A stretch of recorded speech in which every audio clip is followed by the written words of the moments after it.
వేసవికాలంలో ఉడుకుతో ఎంత ఇబ్బంది పడుతున్నా మనకి నిల్వ ఐటమ్స్ కావాలంటే వేసవికాలమే ఉపయోగపడుతుంది కదా. ఇక్కడ నేను వడియాల్ని ఒక నిమిషంలో చూపించేస్తున్నా. కనీసం 2 రోజులైనా ఎండ కావాలి. ఇక్కడైతే నేను ఒక గ్లాస్ వరిపిండి తీసుకుని బాగా జల్లించుకుని ఆ పిండిలో 2 గ్లాసుల నీళ్లు పోసుకుని బాగా కలుపుకున్నాను. మొత్తం వడియాల పిండి ఉడకడానికి 8 గ్లాసెస్ వాటర్ అయితే అవసరం అవుతాయి. ఇక్కడ 2 గ్లాసుల వాటర్ యూస్ చేశాను. తర్వాత గిన్నె పెట్టుకొని ఒక 6 గ్లాసుల వాటర్ వేసుకున్నాను. నేను ముందుగా పండుమిర్చి, నా దగ్గర పండుమిర్చి ఉన్నాయని పండుమిర్చి వాడాను, లేదంటే పచ్చిమిర్చి అయినా వాడుకోవచ్చు. పండుమిర్చి కొద్దిగా ఉప్పు వేసి మిక్సీ చేసి ఉంచాను.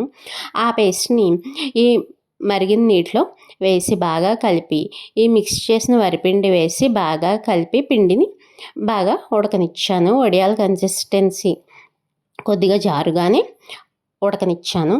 ఉడికాక ఒక కాటన్ క్లాత్ మీద వడియాల్లా పెట్టుకోవడమే. వడియాల్ని పెట్టడం ఈజీనే, ఆరాక తీయడమే కష్టం. ఆరాక నేను ఈజీగా ఎలా తీసాను అన్నది ఆల్రెడీ ఒక షార్ట్ వీడియో చేసి అప్లోడ్ చేశాను. టైటిల్ పైన లింక్ ఇస్తాను, అది కూడా చూడండి. తీసాక నెక్స్ట్ డే కూడా వడియాల్ని ఎండబెట్టి ఫ్రై చేసుకోవడమే. Please subscribe.